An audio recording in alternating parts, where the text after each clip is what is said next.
মানে কিউএর শুধু কাজ শুধু বাক্য বোঝা নয়, এটা হচ্ছে যে একটা সফটওয়্যারে সেটা প্রপার কোয়ালিটি এনশিওর করতেছে কিনা এটা নিশ্চিত করা। টি-শার্ট লিখে সার্চ করলেন যে আপনার সার্চটাকে ভেরিফাই কিনা। জাস্ট ৩ টা লাইন লিখবেন। হয়তোবা আপনি একটা স্ক্রিপ্ট রেডি করে রাখছেন।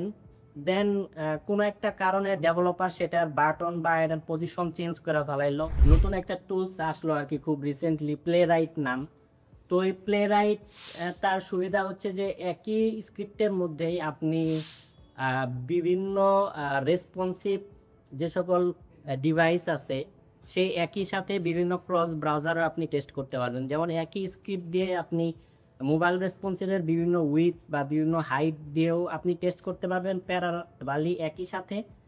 আবার বিভিন্ন রকমের ব্রাউজার, সেটা হতে পারে ক্রোম ব্রাউজার বা ফায়ারফক্স ব্রাউজার বা ওয়েবকিট, একই সাথে প্যারালালি রান করতে পারবেন। তো এটা একটা সুবিধা। আবার আরেকটা সুবিধা হচ্ছে যে এই একই স্ক্রিপ্টের মধ্যে বা এই একই কোডের মাধ্যমে আপনি অটোমেশনও করতে পারবেন, আপনি এপিআই অটোমেশনও করতে পারবেন। দেন যখন এই প্লেরাইটের সাথে যখন এমসিপি অ্যাড হলো, এমসিপি সার্ভার যখন অ্যাড হলো, তো তখন এর পরবর্তীতে অ্যাকচুয়ালি রেস্ট অটোমেশনের জন্য এখন আর কোনো কোডই করতে হয় না।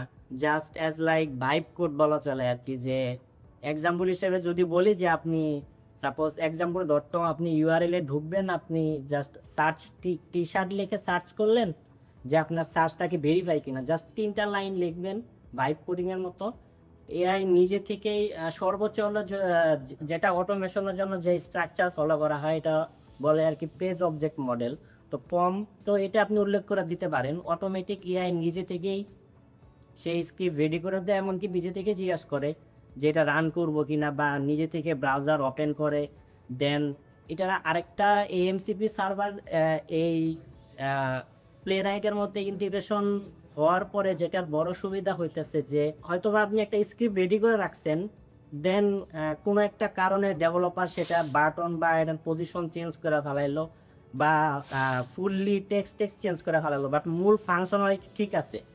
তাহলে যেটা করতে হয় যে সেই স্ক্রিপ্টে আর কোনো পরিবর্তন করতে হয় না। এজেন্ট নিজে থেকেই লোকেটর চেঞ্জ করে ফেলায়। যখন সে নির্দিষ্ট কোনো লোকেটর পায় না, তখন সে নিজে নিজেই সার্চ করে, নিজে নিজেই আপডেটেড লোকেটর বের করে নিজে নিজেই বসিয়ে দেয়। আমি যখন আগে অটোমেশন করতাম, তখন এরকম হইতো যে একদিনে সর্বোচ্চ ৩ থেকে ৫টা টেস্ট কেস লেখা যাইতো। সো এখন এআই আসার কারণে যেটা হয়েছে যে মোটামুটি একটা মডিউলে ২ দিনে শেষ করে দেওয়া যায়। যেটা আগে অনেকদিন সময় লাগতো, সেটা খুব দ্রুততার সহিত করা যায় এবং কি খুব প্রফেশনাল ভাবে হ্যান্ডেল করা যায়। দিন শেষে এতটুকুই বলতে চাই যে মানে কিউএদের শুধু কাজ শুধু বাগ খোঁজা নয়, এটা হচ্ছে যে একটা সফটওয়্যারে সেটা প্রপার কোয়ালিটি এনশিওর করতেছে কিনা এটা নিশ্চিত করা। Thank you.